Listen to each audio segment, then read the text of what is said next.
It is so hard to Dude. go to wake up in the next morning. So how do you drink and stay up till late and then wake up the next morning? I just don't understand. Okay, I'll tell you, because you know what? I just did it all last week. So Okay. I had 4 concerts in the course of 9 days. So from Saturday to Sunday. And it was like all different genres and totally different groups of people I was with, totally different vibes. And I wasn't drinking every single time. Wait, hold on. Let me think about that.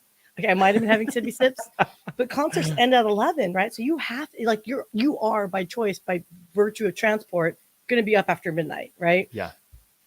It was tough every single day after. Like I was in a rough space last week. Like Yeah. but How do you get going the next morning? I mean, I don't know. Do you have to Dude. just plan your day that like, okay, it starts at noon the next day? Because if you have to wake up for an 8 a.m. meeting, I just don't know how you plow through that. Yeah, no. I'm just going to tell you this right now. I don't know. I actually made a comment, but we're live. I don't know if you know this, but I saw it. no. Well, so here's the funny thing is I was jokingly saying, I go, I probably shouldn't say this. Never mind. Maybe I'll do that for an after hours comment. When it's not live.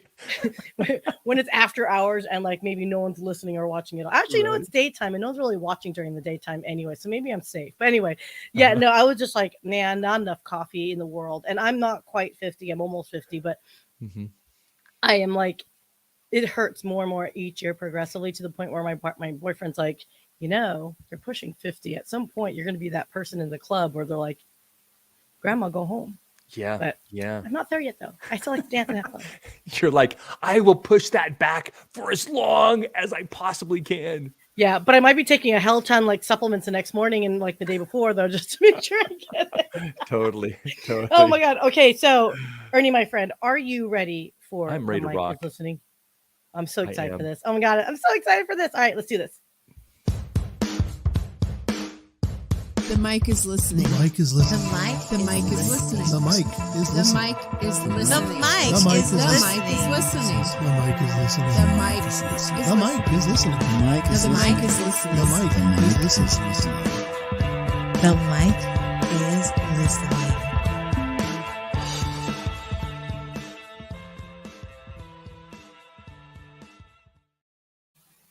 Good morning, good afternoon, and good evening. Welcome to The Mic is Listening. I am Sia, and I didn't do a sound check this morning, so I don't know if I even I don't know if my mic is on. This is just one of those days when you do live streams and you're hella behind, and you're like, wow, I probably should have planned this slightly more, but we're good.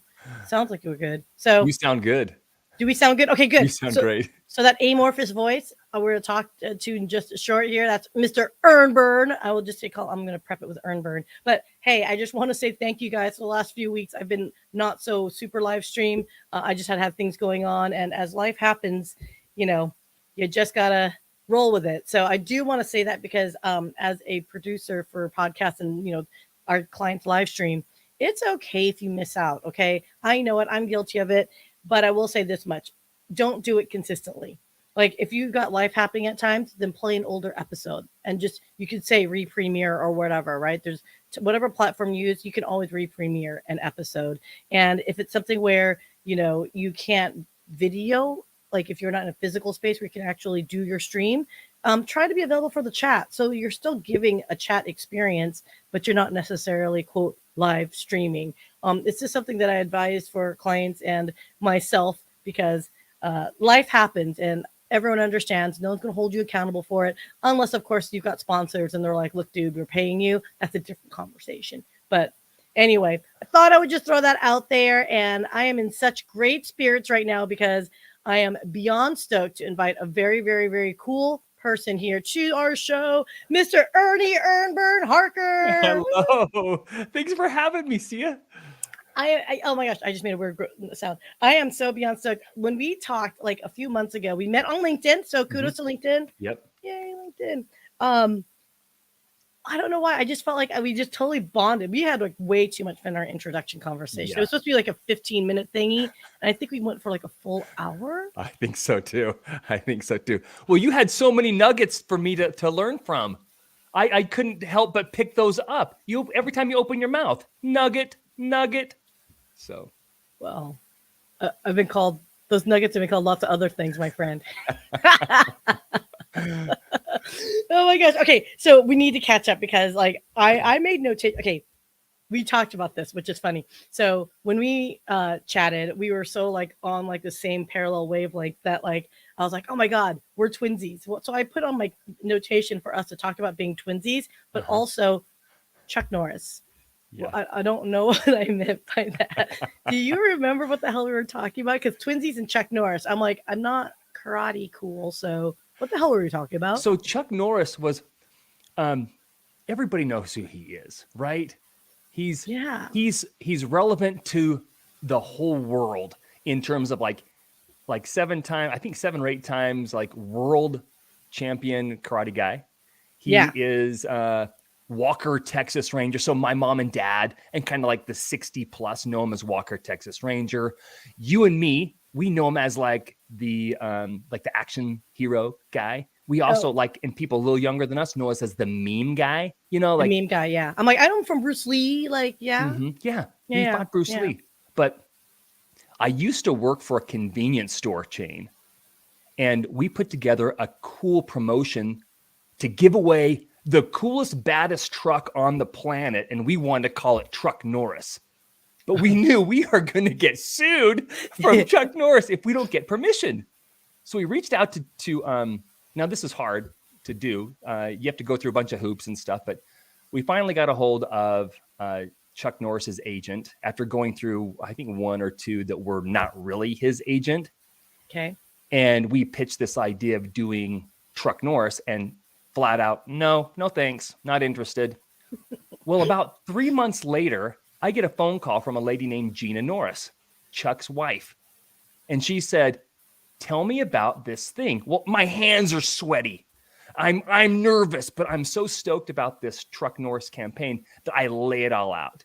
And she goes, well, it just so happens that we're bottling water and we want to sell this water. And I'm like, why in the world are you bottling water? This seems so random. And she goes, we went to drill for a water source to irrigate our fields in Navasota, Texas. And we struck water like this huge aquifer, right? Underground lake, basically. So long story short, they decide to bottle the water, sell it, but they have no retailers.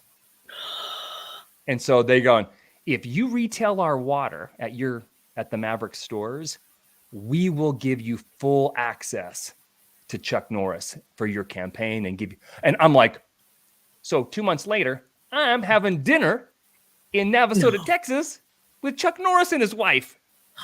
And so, that was like after dinner. Okay, you got to hear this. This is nuts, Sia. So we're having meatloaf that Gina, his wife, made. And I'm sitting right next to Chuck. He's at the head of the table. I'm to his right. Gina's across from me. And we got production crew because we're doing TV stuff while we're there. Oh, that's so cool. Doing some filming. And he turns to me and says, well, Ernie, what do you want to do now? And I'm like, okay, this is going to sound super corny, but you showed me your movie theater and it would be like a dream come true if we were to watch a Chuck Norris movie with you and you kind of tell us the background. And he slaps the table, let's do it. And I'm like, 5 minutes later, I got a big piece of homemade apple pie, big scoop of ice cream on a Lazy Boy sitting next to Chuck Norris while I cry as the opening credits roll for Force of One. Oh my gosh. So anyway, that's the Chuck Norris story. Oh my God, that is so. And I think I remember telling you, don't tell me. You started. I said, stop, don't tell me because I want to hear that story and be genuine about it. That's so fracking cool. So he just seems like a freaking nice guy. He is a super nice guy. He is the antithesis of the character that he plays on TV. He is warm and gentle and sweet, and not the bad A that he is so portrayed in the movies. So, well, I think maybe if you think about like that, like he does still have that Zen way about him. Though, right? I mean, like obviously that training with martial arts will kind of like seep into your. I find most martial arts folks, like if they've trained it with philosophy intention, they're very Zen people. Like it's almost like monk-like in a lot of ways. Yeah, they're dangerous. They're centered. Yeah, centered. They're like, it's hard to get them off their game.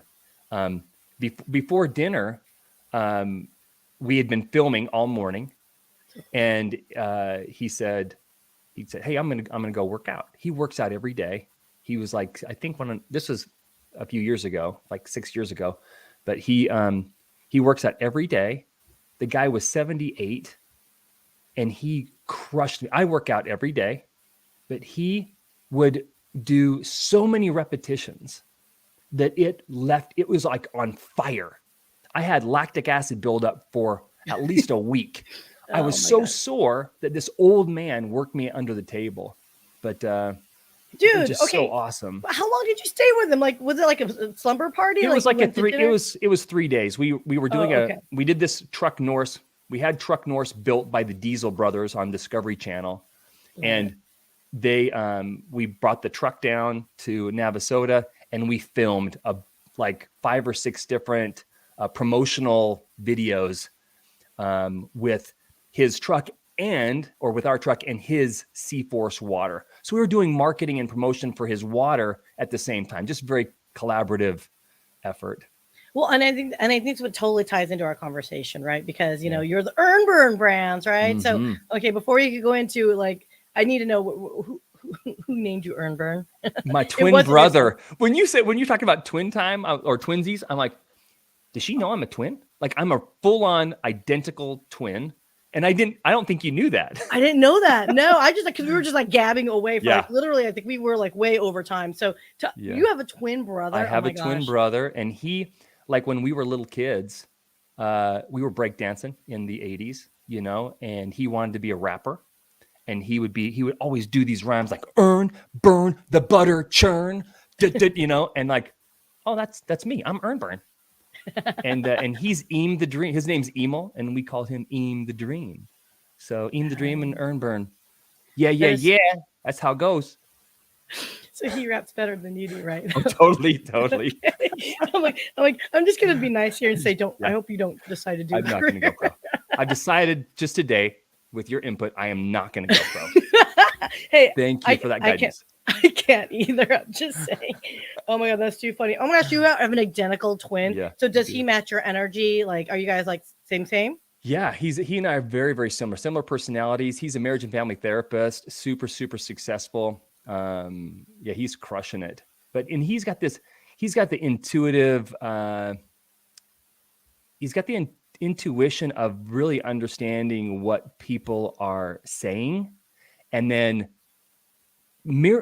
being able to create a mirror in their mind that says, this is what you're saying. Is this who you are? And the people go, oh my gosh, I didn't realize that that's how I sound, or that's how I am. But until, Ema was able to kind of express that in a way that they were able to kind of almost as a third party see themselves, because you're not able to change yourself until you kind of disassociate yourself a little bit.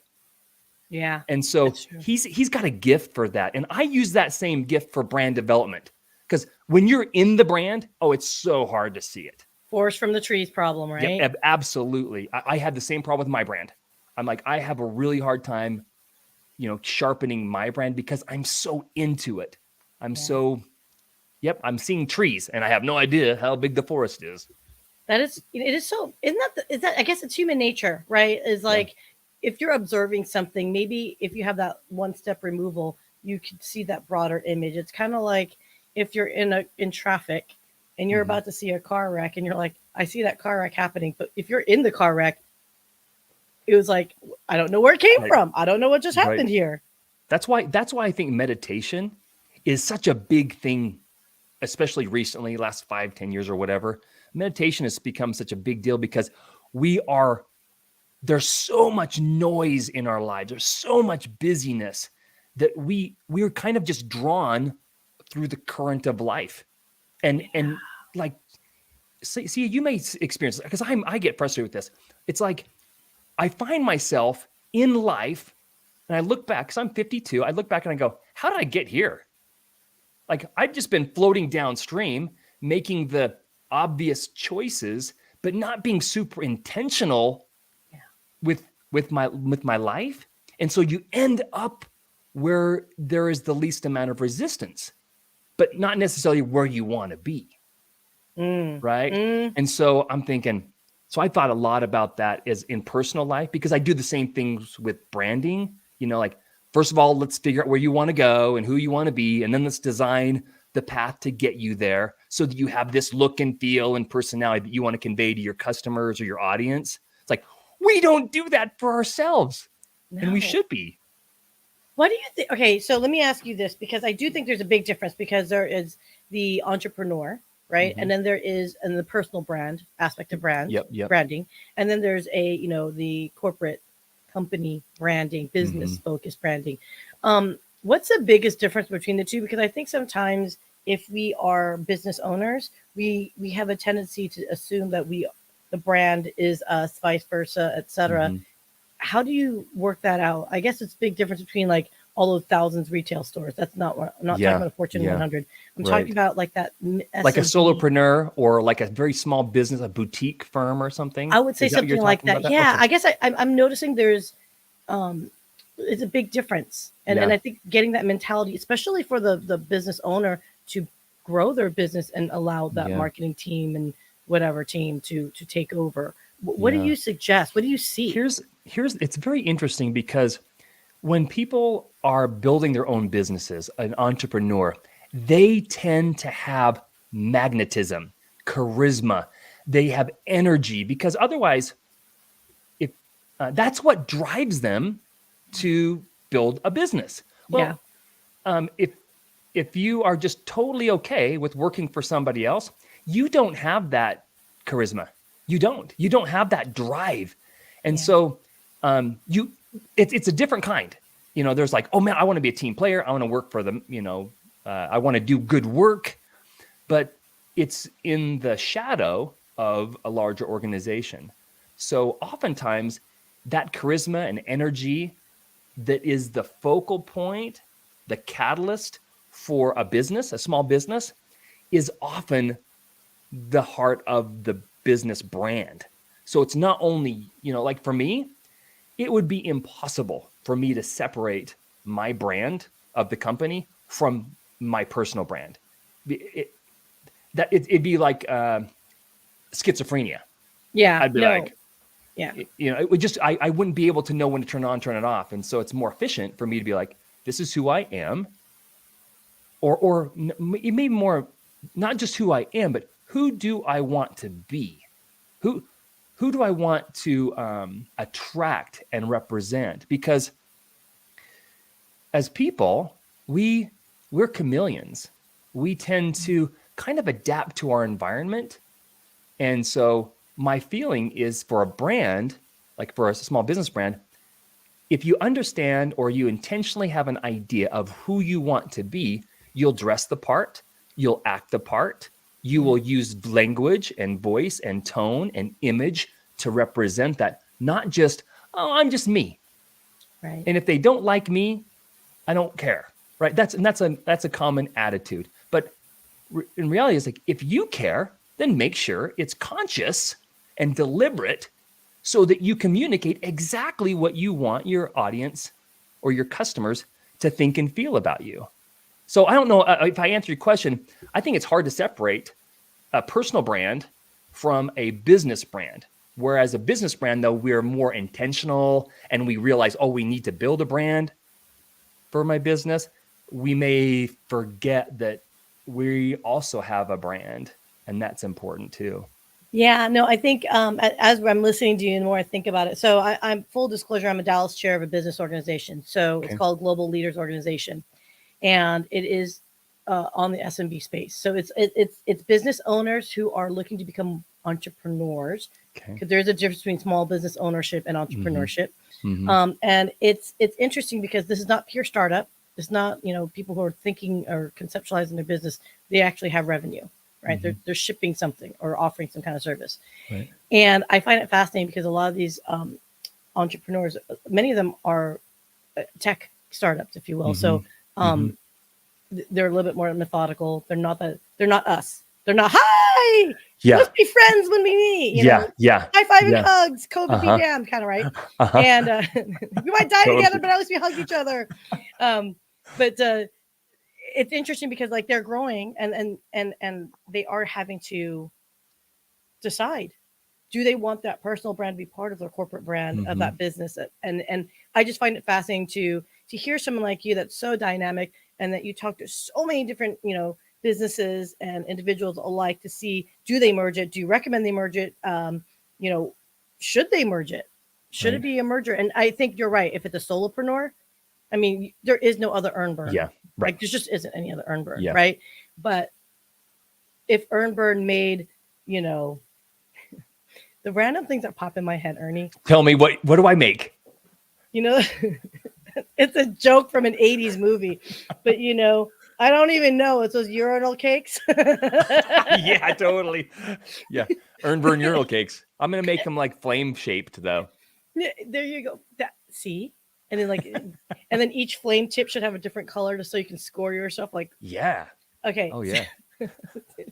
Anyway, so if I were to make a urinal cake, Yeah. uh-huh.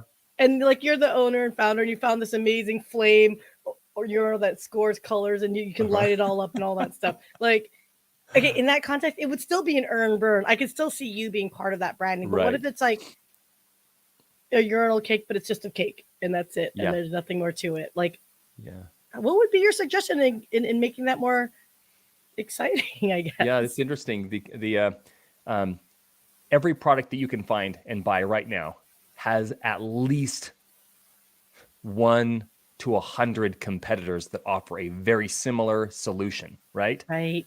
Usually there's dozens of solutions for whatever it is that you're selling. It may not be the exact same thing, but it's very, very similar or offers a similar benefit. So in software, oh, my software does A, B, and C and X. Their software does A, B, C, and Y. So ours is very different. It's like nobody cares. Exactly. You know what I mean? It's Oh like, no, I know that. so the point is you have got to develop a image and a relationship around your business personality so that people immediately recognize that personality and fall in love with the business, not the product. So that if I were to make urinal cakes, hopefully people go, man, I love Ernburn. He's great at this. I don't care what he sells. I'm going to buy his brand of urinal cake, And hopefully, if you're doing it right, you incorporate the brand attributes into your products so that your products are obviously connected to your brand. Because right now, it's the popular thing right now is like, oh, just get on Amazon and sell the same product everybody else has on your Amazon store. And 5 cents cheaper just Yep. to win Yep. the business. Yeah. And it's a very short-term game. It's Transactional. you can't make anything last unless you develop a brand where people go, I'll spend 10 cents more for the Sia brand because everything that she does is cool, and she does some kind of like she has a tone and a personality for her products, and she uses like a love language for her products that make people go, oh man, I love that thing. And it doesn't matter what it is. She does her like romance copy on the packaging and people go, oh, I buy it because the romance copy is awesome. I'm laughing because, dude, I'm like the least romantic person ever. Oh, they held hands. The end. Okay. Oh no, I do like that though. I love what you're saying, and it's like you're making my wheels turn because I think there's so much potential that even something as exciting as urinal cakes, I'd imagine if you've got an angle, if you yourself are maybe on the earth loving side of things, you could say your urinal cakes are eco-friendly, Right. composting, no chemical. I could see where it would be like save the planet, 1p at a time kind of vibe, right? Yeah. But I think the important thing is if you understand who you are and what you're about, and that's what most people don't define. They just kind of like they just go follow the current, wherever they go, they just kind of end up being there instead of being deliberate, which means if you're deliberate, if you're into nature, if you are into the environment, whatever, you're going to seek out products that reinforce the values that you have so that when you sell them, people go, oh, this product is authentic to the brand that it represents. And because my values, and this is what happens, customers all the time go, they basically gravitate to other companies that have similar values. Right. It's the same way of building friendships. We are attracted to people who resonate with our values and our personalities. For you and me, the reason we hit it off is like, you're outgoing, you're creative, you're smart, you're witty. You don't want to stay in the box. I mean, you say journal cakes. I mean, who does that, right? But you do, and that's why I like you, because you are the type of person that would say something like that. And so, if we have a very strong brand personality that the image and look and feel of our brand that represents that personality, then it makes it really easy for our audience to go, oh, I want that. I want to try that. So, no, I love that. I love that. So, okay. So what you are hitting are so many points, and I hope people are taking notes. The two people that are listening, that'd be my mom and my brother. I'm kidding. I don't have a brother. I'm joking. No, I really like that, because I do think we, again, need to reinforce, especially in the age of social media. Mm-hmm. And when I am talking to my clients, when they're like, okay, I want to do a podcast, or I want to create some kind of digital content, the first thing I always ask people is, why are you doing this? Because like we mentioned earlier, if you found your zen, your center of who you are, and that sets your foundation, right? How you manifest it will come naturally, much more naturally, more comfortably, right? Because you can't fake something and have it sustained, right? Yeah. Like, oh, absolutely. I've tried, and apparently I don't have a good poker face. Mm-hmm. So if we're talking to, like, let's say you just came back from Vegas and you were absolutely inspired by the retail space, which, by the way, I do want to ask, how are they doing retail space wise? Because Amazon's got to be doing some serious, like, readjustment, realignment, or am I off base? No, there's it's kind of interesting. The convenience market is actually doing pretty well, because the big threat, like the 300-pound gorilla, no, 800-pound, it's a big gorilla. So 300 pounds is not a very big gorilla, but the 800-pound or the 1,200-pound gorilla in the room is electronic vehicles. But the reality of electronic vehicles, EVs, because that's what scares convenience stores. Imagine a fleet of vehicles that they don't have the infrastructure to support. Oh. Like, you get a charging station at a convenience store to get those cars. It takes forever to charge up your car, and it costs. It costs a lot of money, and so that changes the dynamics. However, I mean, the reality is that because the amount of time and effort and energy it takes to get electricity at stores and into cars and stuff is just so cost prohibitive. Unfortunately, fossil fuels are so cheap compared to the amount of kilowatt energy hours that you get from in a car. It's like it's just not even, we're not even on the same planet yet. So we have to get energy costs, electricity costs way down before it competes. Because anybody who has an electric car right now, it's either a secondary car that it's a commuter, right? Or it's like they barely drive anywhere. They're not like going cross country, so it's really, really big cities. Your hair salon, your yoga studio, your grocery store are within like 5 miles. You're not going 300 miles to go visit grandma in your electric vehicle. Right. And if you did, you wouldn't use an electric vehicle because it's just not practical. So I'm sure the Teslas of the world would have something to say about that, but I agree. Yeah, there's tons of research about it. We actually had at the show, there was a guy from Toyota, one of their chief engineers, came and talked to us about, like, there's like 10,000 people in the audience, and he's saying, hey, it's going to be a long time. It's going to be a long time before electricity takes the place of fossil fuels, unfortunately. Unless nuclear comes into play, and drives the cost of energy down and makes energy a lot more available, we're just not going to see it with because right now most energy comes from fossil fuels anyway, right? I was just gonna say So- that was been like so I was on the electric car bandwagon, and my boyfriend his father was a mechanic, and so let's just say it wasn't a very popular stance to Topic. have. Right. Yeah, and let me tell you, but I got logicked, I explained, Uh-huh. I got splained on where do you think electricity comes from? I get it. So no, it's very interesting. I Oh, think that's super. such a I love it. but the thing is, you don't think about especially convenience industry, right? Mhm. It's meant to be convenient. It's not meant Yep. to be like, ooh, look at this. We're gonna have like a mini festival in our parking lot day. You know what I mean? It's like it's a very different needs, purpose, audience. Mm-hmm. I mean, it's just a crazy little thing. I mean, I could keep going on and now I think about it. I'm like, damn, that is an interesting industry to think about. But Yeah. I mean, we can keep talking. So Ernie, I am so freaking just, you need to come back, please. So we have to have longer conversations. I just Yeah, don't for think 30 sure. minutes is for us. But Are we already at 30 minutes? Are you kidding me? we're over. Oh my gosh. I know, We I didn't know, even I know. unpackage. I wanted to talk to you about podcasting because I think I want to do a podcast. You're the podcast expert.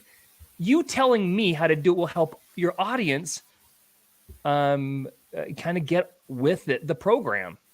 Yeah, You know? no. I mean, you got 5 minutes, my friend. If you want me to pitch myself, I got 5 minutes. Well, I'm I happy to want spare. okay, so yeah, let's do that because you can have me come back on and we can unpackage brand development and personal brand development. Okay, let's do that. But for this, like, I'm seriously looking at developing a podcast platform for myself. Okay. I want to promote, like, the purpose of that would be to sell my consulting services, my speaking bookings, kind of increase my speaking bookings, and then also sell my online brand development course. So Okay. there's a legitimate call to action as a result of someone listening to my podcast. They go, "Oh, this guy's really smart. He's got a really good idea. What's my next step?" Right? And then there's a financial transaction that comes from a free podcast. Yeah. Okay. No. That's 100. I just set the table for you, Syed. Now drop some nuggets on me and tell me what would you tell me to do now next? So okay. So you've got your what down. Okay. So this is something I mentioned earlier, and I think you already know this because just our Zen and our conversations. I always say you need to make sure you know why you're doing something. Okay. Why does not mean because I want to sell courses or I want to grow my brand visibility or build a community. Those are what's. Those are, I call them like KPIs. Mhm. Okay. Key performance indicators. Your why is why you wake up in the morning to say, I'm energized. I'm going to do this recording and I'm going to do it with enthusiasm. I'm not going to quit at some point because what happens is if you don't establish why you're doing something, people quit, right? There's a thing called pod fade and it's usually around, episode 8 or 9 is what they say. So after 9 episodes, people just like pass out and they say podcasts aren't for me. The thing is your why, you should be, you could say, oh, because I want to have share my knowledge. And you just keep asking yourself, it's like an improv thing. Why? And you keep going down, you break it down to the point where I tell everyone jokingly, but it's true until you've got some emotional connection. And like I say, until you start crying, because once you make that emotional connection, that's going to be your fuel that will sustain you. Okay. It's a very deeply personal and it's a very, nothing can guide you to it. It's your inner Zen. That's your center. Really find your center is what I'm saying. But So- what if my why? What if my my real drive, the real curiosity isn't branding? What if it's like what I'm excited about, and I kind of alluded to this a little earlier. I love the idea of understanding how we redesign our lives to be where we want to be. I would wake up and I would talk to people 20 times a day to get the secrets of their intentional living. Now that relates to branding because it's intentionally creating an image or a look. But would you say, Ernie, don't do that because that's not promoting your branding stuff? So again, this is your personal choice. Okay. Right. To me, what you've tapped onto is more interesting to me because it's curiosity. That is something that I think is so hard to obtain for podcasts out there in general. Most podcasts are pretty boring. Like I can even dare say my shows in general could probably be more, deeper, more meaningful, but it depends. It just depends on what you're going for and who your audience is, who's listening, right? For you, I think that having that curiosity that you do have, plus your enthusiasm, makes for an engaging conversation that your guests want to open up and want to share, their deepest, darkest, semi-darkest secrets. Not super dark because that can get wicked. But no, but And seriously though, don't get anyone arrested, my friend. Okay. Right. So, watch out, those skeletons do bite. No, oh my gosh. Anyway, I just thought of a zombie. We don't want a zombie apocalypse, okay? But what you're saying is it's a part of the ecosystem of your branding. And that's one of the things that people don't think about with podcasts is they think of it like an ad, though we don't say it's an ad, okay? For all intents and purposes, this show's like an ad for people on LinkedIn to know that, hey, these types of shows, people do gravitate towards it. Let's look and see what is effective for your messaging for your organization, right? Or for your personal brand, whatever it might be. So I consider what you're asking about is like you want to talk to people. I mean, I'll do circles, like crossing over circles. You've got your core brand here. You've got your core purpose, which is obviously selling courses, getting speaker engagements, growing your visibility and brand credibility, your personal credibility, right? Yep. So there's that core. That's your ultimate goals. And then the way you get it about it, the way you go about it to draw that attention to achieve that, that's what I find fascinating. And what you say, I want to talk to people and hear their stories because I know you'll be able to probe. People want to hear human interest stories. They want to know the why. Like you say, I want to know why you're so darn successful and how you found this piece for you. Is it something that can be emulated? I can see you doing that extraordinarily well. So if that's the path you want to go down, I would actually say, hell yeah, that sounds hella cool. Yeah. Right? I'm looking for content like that right now. And I'm hungry for it. I'm not finding that. What I find is like, I'm really successful. It's like, I don't care how much money you make. I really don't. Are you really happy? Are you like living your best life? That's what I want to know. And it could be sometimes it's not in the pursuit of financial success. Yeah. No, I 100% feel you on that because I think now it's also very on message is especially with this pandemic. If anything in the pandemic has showed us is that people do crave human connection and that they are looking for more satisfaction outside of material wealth and material goods. We want experiences. We want connection. We want that when it was deprived of us, we do want human interaction, right? Even the most introverted, they still want some level of interaction. And so, yeah, I think you're culturally and your personality, you got a lot of check marks that I would say that's some freaking good, okay. You're on to something. I'm on target. I got a good idea. I know my why. What's the wrap up? Well, now you have to understand, okay, how much work do you want to put into it, my friend? Because it's not that easy. Wait, it's not? You make it look so easy. You know what? You know damn well. I emailed you last night going, oh, Jesus. Are you still good for tomorrow? Yeah, no. Okay, that's organization. That's a different issue. But no, but it is, you have to figure out who your audience is, who you're talking to. What platforms are you going to want to broadcast on? So, for example, for me, I live on LinkedIn. I could give two rats, where I'm at for views on YouTube or Facebook. I do streamed there because it's a place to find it. Like YouTube is a really easy place to find this show and all the different episodes because I don't have a website up because that's not my main core purpose. My purpose is for LinkedIn to see and all the businesses and all my network and all that stuff to see, hey, does creating digital content like a live stream or in podcast format work for our business? I'd like to talk to Sia. Yeah. That's my why. Yeah. That's, that's not my why. That's my what, right?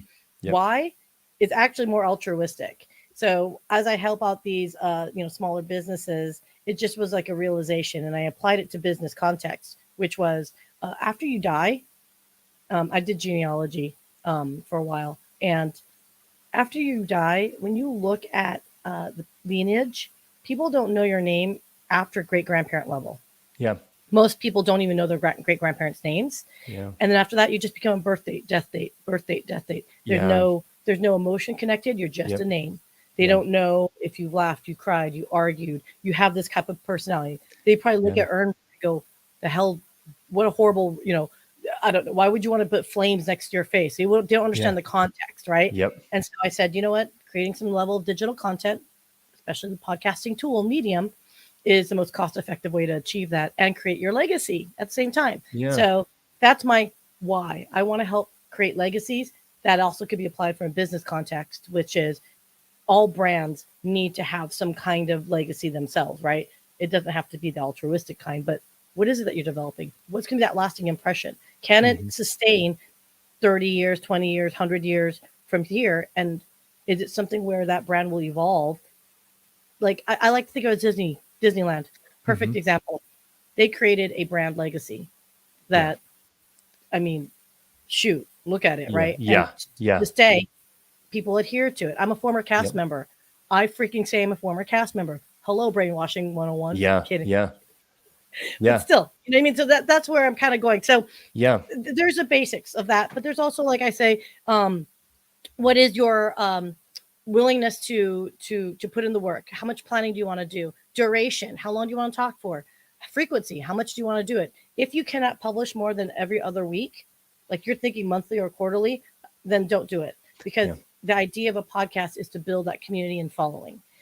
So if you know you cannot commit to bi-weekly or weekly, then do what I call batch recording for seasons.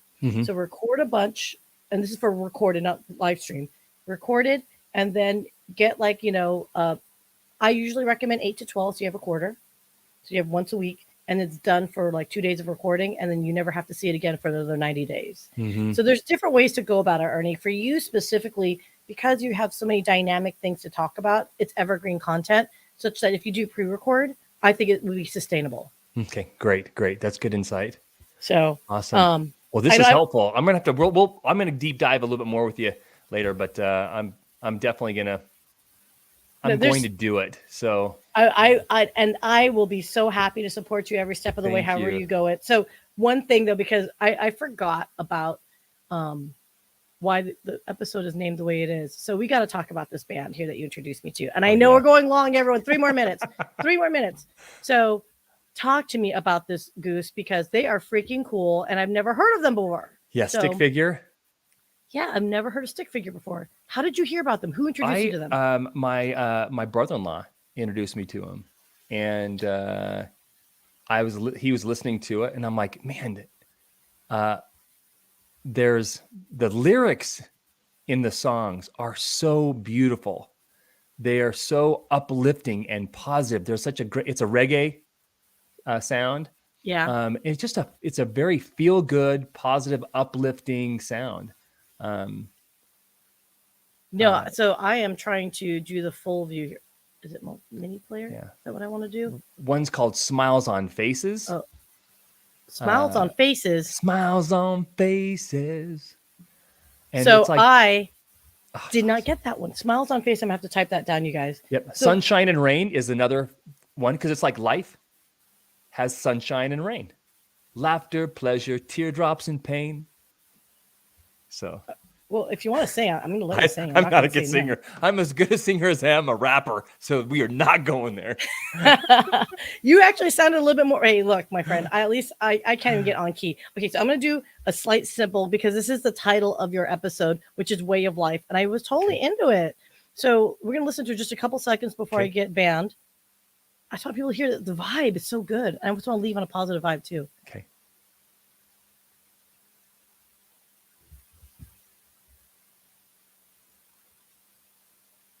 Oh.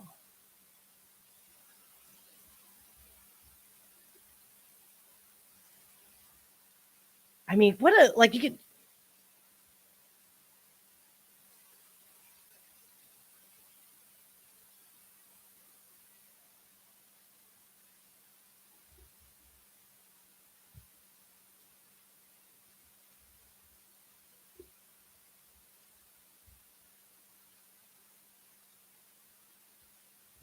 Okay, so I just wanted to stop it there before I get in trouble and whatever struck. But I just, when I heard that music, right, and this is where I think with you and being on brand, and just one final thought on this for me was the fact that I hear you in this. Like, I hear your vibe. I feel you thanks. in this. And that sounds a little odd to say it that way, but it's like I'm a big music person and I think music makes the world go around. So for the fact that you said check out this band, that tells me so much about you. Yeah, we do. We kind of gravitate to the kind of, well, we're echo chambers. We get vibrations that we love, and then that sets off our own vibrations. And then there's this resonance when we're feeling the vibe, you know? So Oh my God, Ernie. Okay. Thank you so much for your time. I know we went hella long, you guys. Everyone else, thank you for sticking around for us. Ernie, anyone wants to get a hold of you, how else they can get a hold of you? go to my website. There's a contact page, Ernburn.com, ERNBURN.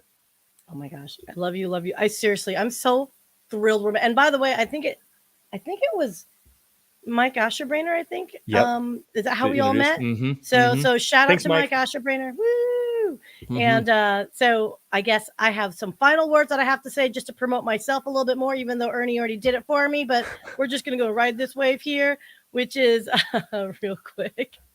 Oh my gosh. Where am I? Oh, there we go.